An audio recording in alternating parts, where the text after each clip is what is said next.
Honorarium വർദ്ധിപ്പിക്കുക, വിരമിക്കൽ ആനുകൂല്യം നൽകുക തുടങ്ങിയ ആവശ്യങ്ങൾ ഉന്നയിച്ച് സെക്രട്ടേറിയറ്റിന് മുന്നിൽ കേരള ആശാ ഹെൽത്ത് വർക്കേഴ്സ് അസോസിയേഷൻ്റെ നേതൃത്വത്തിൽ ആശമാർ സമരം ആരംഭിച്ചിട്ട് ഇന്ന് 41 ദിവസം പിന്നിട്ടു.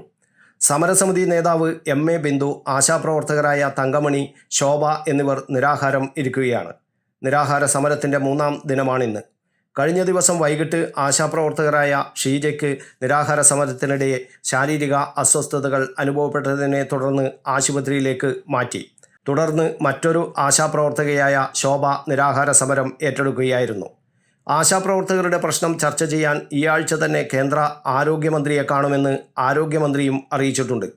അതേസമയം വേതന വർധന ഉൾപ്പെടെ 10 ആവശ്യങ്ങൾ ഉന്നയിച്ച് സെക്രട്ടേറിയറ്റിന് മുന്നിൽ അങ്കണവാടി ജീവനക്കാർ നടത്തുന്ന സമരം 6ാം ദിവസത്തിലേക്ക് കടന്നു. ഇന്ത്യൻ നാഷണൽ അങ്കണവാടി എംപ്ലോയീസ് ഫെഡറേഷൻ്റെ നേതൃത്വത്തിൽ നടത്തുന്ന സമരത്തിൽ കോട്ടയം, പത്തനംതിട്ട ജില്ലകളിൽ നിന്നുള്ളവരാണ് ഇന്നലെ നേതൃത്വം നൽകിയത്.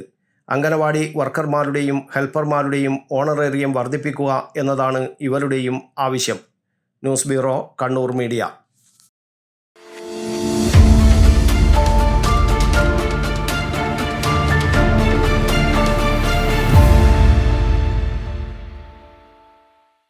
ശരി, പറയും എന്താ ഇങ്ങനെ പ്ലാൻ?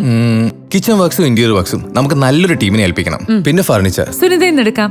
അവിടെ ആകുമ്പോ എല്ലാ മോഡൽ ഫർണിച്ചറും അവൈലബിൾ ആണ്. മോഡേൺ വേണമെങ്കിൽ മോഡേൺ, ട്രഡീഷണൽ വേണമെങ്കിൽ ട്രഡീഷണൽ. ഇനിയിപ്പോ ഇമ്പോർട്ടഡ് ഫർണിച്ചർ വേണമെങ്കിലോ അതും സുനിതയിലുണ്ട്. ചേട്ടാ, ഫർണിച്ചർ സുനിതയെന്നാണെങ്കിൽ മോഡുലർ കിച്ചണും ഇന്റീരിയർ വർക്സും അവരെ തന്നെ ഏൽപ്പിച്ചാ പോരെ? അതിനവർ ഇന്റീരിയർ വർക്സ് ഒക്കെ ചെയ്യുന്നുണ്ടോ? ഒരു വീടിന്റെ മുഴുവൻ ഇന്റീരിയർ ഡിസൈൻ ചെയ്ത് ഫിനിഷ് ചെയ്യാനുള്ള സ്പെഷ്യലൈസ്ഡ് ആൻഡ് എക്സ്പീരിയൻസ് ടീമും സ്വന്തമായ ഒരു മാനുഫാക്ചറിംഗ് യൂണിറ്റും ഉണ്ട് സുനിതയ്ക്ക്. ഇപ്പോൾ ഏത് ജനറേഷന്റെയും ഫേവറേറ്റ് സുനിത ഫർണിച്ചർ,